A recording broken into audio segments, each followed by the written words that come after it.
प्रशांत सिंह नाम है मेरा और ये है प्रश्न और उत्तरों का वीडियो नंबर 38। इस वीडियो के अंदर उन प्रश्नों को शामिल किया गया है जो आप लोगों ने पिछले वीडियो में पूछे थे। सभी प्रश्नों को शामिल नहीं किया गया है क्योंकि प्रश्न बहुत पूछे जाते हैं और वीडियो के अंदर केवल 10 प्रश्नों को ही शामिल किया जाता है। अगर आपका प्रश्न इस वीडियो के अंदर शामिल नहीं किया गया है तो आप दोबारा से प्रश्न पूछ सकते हैं, अगली बार आपके प्रश्न को शामिल किया जाएगा। तो आइए वीडियो की शुरुआत करते हैं।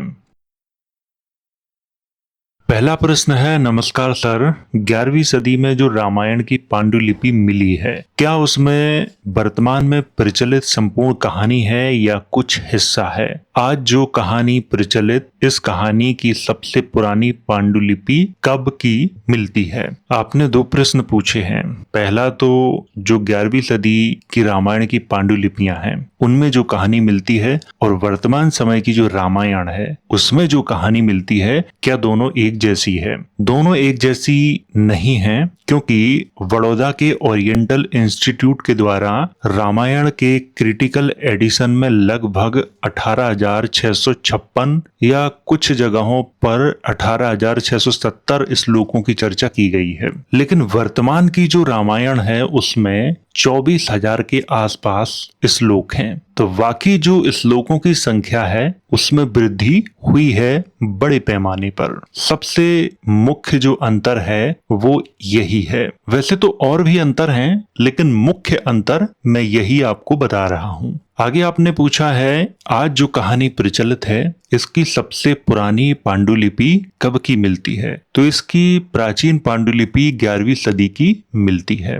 ये आपको ध्यान में रखना है। उससे पहले की कोई भी पांडुलिपियां मौजूद नहीं है। बताया तो ऐसा जाता है कि रामायण की रचना 5वीं सदी ईसा पूर्व में हुई थी, कोई कहता है 2री सदी ईसा पूर्व में हुई थी, लेकिन ये सारी जो मान्यताएं हैं वो आस्था के आधार पर हैं, धार्मिक परंपरा के आधार पर हैं। इनका कोई भौतिक प्रमाण नहीं है, बस आपसे कहा जाता है कि ये परंपरा है, इसे मान लो। लेकिन यहाँ पर धर्म का ज्ञान नहीं दिया जा रहा है, यहाँ पर बात इतिहास की जा रही है और इतिहास के अंदर प्रमाणों की आवश्यकता होती है। जब से प्रमाण मिलेंगे तभी से बात की जाएगी, अर्थात यहाँ भौतिक प्रमाणों की बात होती है। आस्था, परंपरा, मान्यता, संस्कृति, इनको महत्व नहीं दिया जाता।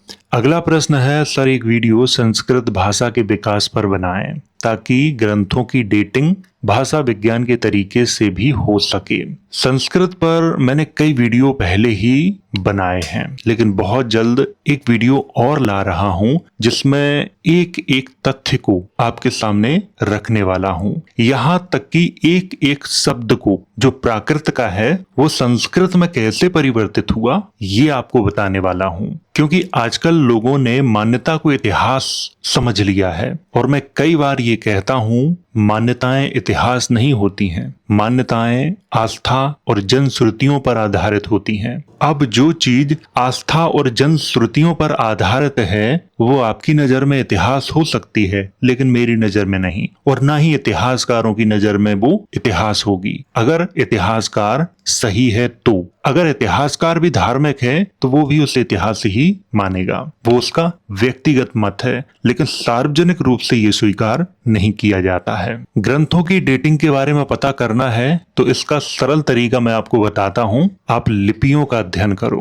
भारत की सबसे प्राचीन लिपि है धम्म लिपि, जिसे बाद में महायानी बौद्धों ने ब्राह्मी का नाम दिया है। तो आप ब्राह्मी लिपि कहो या धम्म लिपि कहो, एक ही बात है, लेकिन धम्म लिपि कहना इसलिए उचित है क्योंकि इसका नाम अशोक के लेखों में धम्म लिपि ही है। और धम्म लिपि में जितने भी राजाओं के लेख मिले हैं उनका अध्ययन करो, इसके बाद पांडुलिपियों का अध्ययन करो। वहां से आपको समझ में आएगा कि ग्रंथों की रचना कब हुई है। और वाकई मैं संस्कृत पर एक वीडियो बनाऊंगा तो उसके आधार पर भी आप ये तय कर सकते हो कि ग्रंथों की रचना कब हुई है। लेकिन इतना आपको मैं यहीं पर बता रहा हूं कि ग्रंथों की रचना ज्यादा पुरानी नहीं है। जिस तरह से हमें बताया जाता है कि लाखों वर्ष पहले ग्रंथ लिखे जा चुके थे, हजारों वर्ष पहले ग्रंथ लिखे जा चुके थे, ये जो बार बार कहा जाता है ये आस्था के आधार पर कहा जाता है। इसका कोई प्रमाण नहीं है, इसके कोई भौतिक अवशेष प्राप्त नहीं होते हैं।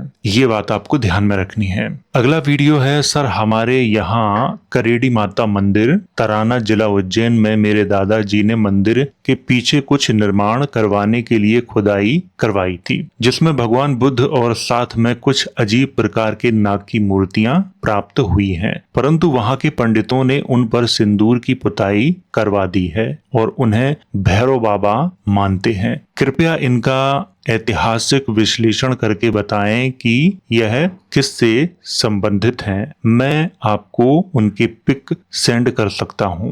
आप मेरी मेल आईडी पर पिक सेंड कर सकते हो, वहां से मैं या मेरी टीम का कोई भी व्यक्ति उन्हें देखेगा, उसके आधार पर मैं आपको जवाब सही से दे पाऊंगा। और आपने जो बात की है मंदिर के नीचे, ये तो बड़े बड़े मंदिरों के नीचे ऐसा हुआ है। सोमनाथ का मंदिर भी बहुत चर्चा में रहा था, उसके नीचे भी बुद्धिस्ट अवशेष हैं। अभी उत्तराखंड में भी यही मामला आया था। इस पर भी कुछ लोग ऐसा कहते हैं, बुद्ध विहारों के नीचे अगर खुदाई करोगे तो वहां पर किसी के अवशेष निकलेंगे। किसी भी बुद्ध विहार के नीचे खुदाई करवा के देख लेना, किसी का कोई अवशेष नहीं निकलेगा, क्योंकि मंदिर बनाने की जो प्रक्रिया है वो गुप्त काल से प्रारंभ होती है। लेकिन उससे पहले बुद्धिस्टों के स्तूप पहले से उनकी परंपरा चली आ रही है। तो भौतिक प्रमाणों के आधार पर मंदिरों से सैकड़ों वर्ष पुराने हैं स्तूप और विहार, ये भौतिक प्रमाण है। उन्हीं भौतिक प्रमाणों के आधार पर मैं ये बात कह रहा हूं।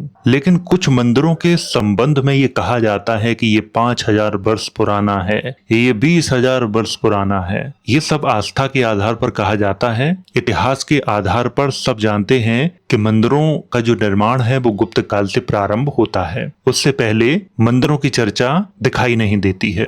मूर्तियां दिखाई देती हैं लेकिन मंदिरों की चर्चा दिखाई नहीं देती है। और इस तथ्य को मेरे अलावा कई बड़े इतिहासकार भी स्वीकार करते हैं और इसकी चर्चा भारतीय इतिहास में भी की जाती है। अगला प्रश्न है सर, मेरा ये प्रश्न है कि जो राजा अपने नाम के आगे रा लगाते थे वे ग्रीक या मिस्र के थे या फिर देसी, जैसे कि जूनागढ़ के राजा रादियास? इसका मैं आपको जवाब देता हूं। जूनागढ़ के चूड़ासमा वंश के जो शासक हैं उनमें ये परंपरा देखी जाती है। उनका इतिहास मैंने पढ़ा है, उनके नामों में ये रा दिखाई देता है। लेकिन जब इनकी उत्पत्ति की मान्यता देखोगे तो वहां पर ये कहा गया है कि इनकी उत्पत्ति यदुवंश से हुई है, अर्थात यादवों से इनकी उत्पत्ति हुई है। लेकिन मूल रूप से ये कौन है? ये राजपूत हैं, यादव नहीं है। चूड़ासमा वंश के बारे में जब आप पढ़ोगे तो ये जानकारी आपको मिलेगी, क्योंकि 9वीं सदी से लेकर 15वीं सदी के मध्य में इनका शासन रहा है। और मुख्य रूप से रा की जो परंपरा है ये दर्शाती है कि इनके पूर्वज कभी ना कभी, मैं ये नहीं कह रहा हूं कि 8वीं सदी या 9वीं सदी में आए होंगे, कभी ना कभी मिस्र से संबंधित रहे होंगे, क्योंकि रा की जो परंपरा है वो मिस्र वालों की ही है। और गुजरात में कई समुदाय हैं जो असीरिया से अपना संबंध रखते हैं, मिस्र से अपना संबंध रखते हैं, ईरान से अपना संबंध रखते हैं। और ये बात वो खुद भी स्वीकार करते हैं। उनकी वंश की जो कहानियां हैं, हालांकि कहानियों को इतिहास स्वीकार नहीं किया जाता है, फिर भी वो अपनी कहानियों में इस तथ्य का उल्लेख करते हैं। तो हमें इस बात का भी ख्याल रखना पड़ेगा। तो यहाँ पर आपको ध्यान रखना है कि रा लगाने की जो परंपरा है वो मिस्र की है, क्योंकि मिस्र में रा नाम का एक देवता है, उसी के अनुयायी इसका प्रयोग करते हैं। अगला प्रश्न है सर, तो क्या हम ये कह सकते हैं कि सांब अर्थात कृष्णा के पुत्र बुद्धिस्ट रहे होंगे? आप जैसे बता रहे हैं उस हिसाब से सांब को ही राम कहा जा रहा है, प्लीज क्लियर कीजिए। मैंने अपने किसी भी वीडियो में ये नहीं कहा है कि सांब को राम कहा गया है, आप गलत दिशा में सोच रहे हैं। और सांब का संबंध बुद्धिस्टों से नहीं था, इस बात का आपको अच्छे से ख्याल रखना है। और आप लोग वीडियो अच्छे से देखा करो। मैं जो भी बोल रहा हूँ या मैं जो आपको समझा रहा हूँ उसे जब आप अच्छे से समझोगे तभी आपको पता चलेगा कि मैं कहना क्या चाहता हूँ। एक दो प्रश्न देखने के बाद आप स्वयं से अंदाजा मत लगाया करो। आप लोगों को इतिहास को समझाना कठिन क्यों है मेरे लिए? क्योंकि आप पहले से एक गलत इतिहास को जानते हो, और जब तक उस गलत इतिहास को अपने दिमाग से हटाओगे नहीं, तब तक मेरे द्वारा बताए गए इतिहास को आप समझ नहीं पाओगे। क्योंकि उस बच्चे को समझाना बहुत आसान होता है जो कुछ नहीं जानता, लेकिन जो बच्चा थोड़ा जानता है, भले ही वो गलत हो, उसे समझाना बहुत कठिन होता है। क्योंकि पहले उसने ऐसा इतिहास सुन रखा है जो तथ्यों पर आधारित नहीं है, और फिर आप उसे तथ्यों पर आधारित इतिहास को बताओगे तो उसके दिमाग में प्रश्न ही उत्पन्न होंगे, जिस तरह से बाकी सारे लोगों के दिमाग में प्रश्न उत्पन्न होते हैं। अगला प्रश्न है, आपने कहा था कि ज्यादातर राजपूत भारत भूमि के हैं, तो फिर ऐसा क्या हुआ कि उन्होंने शमन परंपरा अर्थात बौद्ध धर्म को त्याग कर वैदिक धर्म अपनाया? कम से कम कुछ राजपूत तो समन परंपरा में रहते, लेकिन सभी के सभी क्यों? ये बहुत ही अच्छा प्रश्न है। और आप जिनकी बात कर रहे हो कि राजपूतों ने समन परंपरा को क्यों त्याग दिया, किसी भी राजपूत ने आज तक समन परंपरा को नहीं त्यागा है, केवल नाम बदला है। मैं बार बार ये कहता हूँ, और मैं तो अपने हर वीडियो में यही कहता हूँ कि जो महायान है वही आज का हिंदू धर्म है, क्योंकि सारे देवी देवता वही हैं। मंदिर बनाने की परंपरा, मूर्तियां बनाने की परंपरा महायानियों की है। भारत में मूर्तियां किसने बनाई? हमारे देश में मूर्तियां बनने का जो सिलसिला है वो गांधार कला में पहली बार दिखाई देता है। इसके बाद मथुरा कला में आके दिखाई देता है। गांधार कला और मथुरा कला दोनों को आप अच्छे से पढ़ लेना। दोनों ने जो मूर्तियां बनाई हैं, उन्हीं मूर्तियों की पूजा हो रही है। मूर्तियां हियान संप्रदाय के लोगों ने भी नहीं बनाई हैं, भले ही वो बौद्ध धर्म के हैं, तो भी मूर्तियां बनाने का सिलसिला ही महायानियों ने शुरू किया है। नाम बदलने से कोई फर्क नहीं पड़ता है। अंग्रेजों के समय तक हमारे देश में कोई स्पष्ट धर्म नहीं था। अंग्रेजों के समय तक की बात कर रहा हूँ। पहली बार जब अंग्रेजों के समय में धर्म पूछा गया, तब तय किया गया कि धर्म क्या है। उससे पहले तो मुसलमान और गैर मुसलमान दो ही परंपराएं थी। आज जिसे हम हिंदू धर्म के नाम से जानते हैं, अंग्रेजों के समय से पहले किसी भी किताब में, चाहे वो पुराण हो या वेद हो, कहीं पर भी हिंदू धर्म नाम का कोई शब्द नहीं दिखा सकते। किसी भी ग्रंथ में कहीं पर यह शब्द नहीं मिलेगा आपको। कुछ राजपूत राजा बौद्ध धर्म के अलावा जैन धर्म को भी मानते थे। इसके भी प्रमाण हैं, इसे मैं बताना भूल गया था। लेकिन दोनों ही ये श्रमण परंपरा के हैं, चाहे वो जैन धर्म हो या बौद्ध धर्म हो। इसीलिए मैंने श्रमण परंपरा की बात की है। और राजपूत आज भी वही परंपरा को मानते हैं, बस नाम बदल गया है, इसलिए वो कंफ्यूज हैं। शुरुआत में हिंदू कोई धर्म नहीं था, ये ग्रुप का नाम था, और इस ग्रुप में ब्राह्मणिक परंपरा के लोग आते थे, जैन परंपरा, बौद्ध परंपरा और सिख परंपरा, ये सभी आते थे। और संविधान के अनुसार आज भी ये लोग हैं, लेकिन बाद में हमने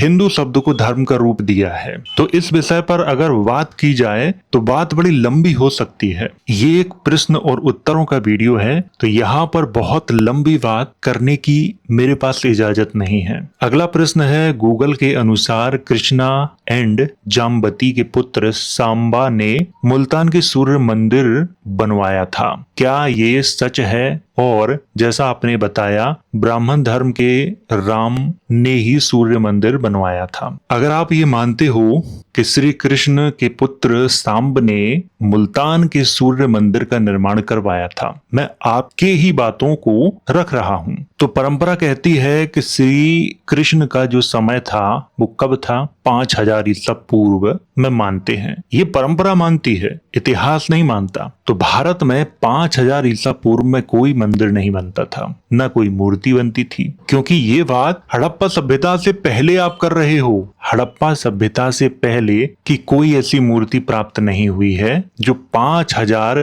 वर्ष पुरानी हो। कुछ लोग क्लेम करते हैं कि ये 28000 वर्ष पुरानी है। ये सारे फर्जी क्लेम है, फेक न्यूज है ये। लेकिन मैंने जो उदाहरण दिया है वो अलबेरुनी के यात्रा विवरण का दिया है। उसने कहा है कि मुल्तान में जो सूर्य मंदिर था, उसकी जो मूर्ति है उसका निर्माण किसने किया था? राम ने। बाद में मुस्लिम शासकों ने उस मूर्ति के साथ बहुत गलत काम किए। उसमें मांस के टुकड़े लटकाए, फिर तोड़ा। ये एक अलग चर्चा है। रियलिटी में हमारा इतिहास कहता है कि पहली बार भारत में जो मूर्तियां बनी हैं वो गांधार कला के अंतर्गत बनी हैं, ग्रीक और कुषाणों ने बनाई हैं। और फिर मूर्तियां बनी हैं मथुरा कला के अंतर्गत, और यहाँ पर भी कुषाण ही बना रहे थे। तो पहले मूर्तियों के बारे में पढ़ो कि हमारे देश में मूर्तियां बनी कब से हैं, और जिनकी मूर्तियां बनी भारत में उसमें से पहले गौतम बुद्ध हैं जिनकी मूर्ति बनाई गई। आपने रियल राम के बारे में पूछा है, तो इसे मैंने अभी ना बताने का फैसला इसलिए लिया है क्योंकि बहुत से लोग चुप बैठे हुए हैं। मैंने ओपन चैलेंज दिया है सबको कि अगर कोई है जो श्री राम का वास्तविक नाम बता दे, उसी दिन मैं फेस वीडियो बना दूंगा। खुली चुनौती है, और खास तौर से ये चुनौती उन लोगों को है जो कहते हैं हम राम के वंशज हैं, उन्हें ये चुनौती है। लेकिन आज तक किसी ने उत्तर नहीं दिया, और ये चुनौती दिए हुए मुझे 2 साल से ज्यादा हो चुके हैं। और अंत में बताएंगे हम लोग ही, या तो मैं ही बताऊंगा या मेरी टीम का कोई सदस्य आपको इसकी जानकारी देगा। मेरे अलावा बहुत से लोग जानते हैं, जो बड़े नेता हैं वो भी जानते हैं, जो बड़े साधु संत हैं वो भी जानते हैं, लेकिन बताएंगे नहीं वो। क्योंकि जब मामला धर्म का आता है तो बहुत सी बातें ऐसी होती हैं जिन्हें पब्लिक में नहीं कहा जाता है। तो उम्मीद है आपको उत्तर मिल गया होगा। अगला प्रश्न है, सर क्या राम सेतु का संबंध भी बुद्ध से है? क्योंकि जातक कथा में रावण का वर्णन मिलता है। राम सेतु का संबंध बुद्ध से नहीं है। और कौन सी जातक कथा में रावण का वर्णन मिलता है? बुद्ध और रावण का जो वर्णन है, वार्तालाप है, वो लंका अवतार सूत्र में है, ना कि जातक कथाओं में। और राम सेतु को किसी ने बनाया नहीं है, ये आपको अच्छे से ध्यान में रखना है। अगला प्रश्न है, सर अभी विकास सर की वीडियो आई है बुद्धा पे, लेकिन उन्होंने अपनी वीडियो में बुद्धा परंपरा को पुराना नहीं बताया, और वो तो काफी पढ़े लिखे इंसान हैं। आप क्या कहना चाहेंगे सर जी? विकास सर का आपने नाम लिया, आपने वो वीडियो देखी, और मेरे पास तो इतना समय नहीं है कि मैं उस वीडियो को देख सकूं, क्योंकि बड़ी मुश्किल से ही वीडियो रिकॉर्ड करने के लिए मैं समय निकाल पाता हूं। लेकिन आपने जो प्रश्न पूछा है इसका उत्तर मैं दे रहा हूं आपको। आजकल जितने भी विद्वान हैं, चाहे वो विकास सर हो या कोई और हो, ये सारे के सारे उदाहरण महायान से देते हैं, या फिर बाबा साहब की कुछ किताबें हैं उनसे देते हैं। इन्होंने खुद से किसी विषय पर रिसर्च नहीं की होती है, न भाषा पर, न इतिहास पर, न बुद्ध पर, और न ही किसी भी ब्राह्मण धर्म के ग्रंथ पर। कौन से शब्द की उत्पत्ति कैसे हो रही है, इस पर कभी खुद से रिसर्च किसी ने नहीं की होती है। हमारे यहाँ लोग मान्यताओं को इतिहास से जोड़ते हैं। मान्यता है ऐसा कह दीजिए। अगर आप नई बात कहोगे तो हो सकता है आप पर लोग गलत आरोप लगाने लगें, आपका विरोध करने लगें। तो लोग विरोध के डर से वो सच नहीं कहते जो उन्हें कहना चाहिए, और यही कारण है कि वो सच बोलने से घबराते हैं।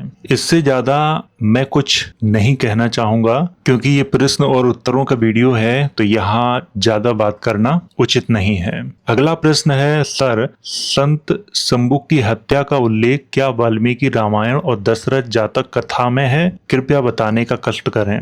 वाल्मीकि रामायण में है, लेकिन दशरथ जातक कथा में ऐसा कोई वर्णन नहीं मिलता है, क्योंकि दशरथ जातक कथा बुद्ध के पूर्व जन्म की कहानी है, और बुद्ध के पूर्व जन्म में वर्ण व्यवस्था नहीं थी। यहाँ तक कि बुद्ध के वास्तविक जन्म में वर्ण व्यवस्था नहीं थी। वर्ण व्यवस्था भारत में मौर्यों के पतन के बाद लागू की गई है, लेकिन कुछ बौद्ध ग्रंथ हैं उनमें वर्ण व्यवस्था की बार बार चर्चा की जाती है। आप लोग पता करना वो कब लिखे गए थे, कि वो सभी ग्रंथ मौर्यों के बाद लिखे गए हैं। इसका भी आपको ख्याल रखना पड़ेगा। तो ये थे आप लोगों के द्वारा पूछे गए प्रश्न, और अगर आपका कोई फिर से प्रश्न है तो कमेंट के माध्यम से आप मुझसे पूछ सकते हो। मैं वीडियो के माध्यम से उत्तर देने का प्रयास करूंगा। तो वीडियो अगर अच्छा लगा हो तो इसे लाइक करें, शेयर करें। वीडियो देखने के लिए धन्यवाद।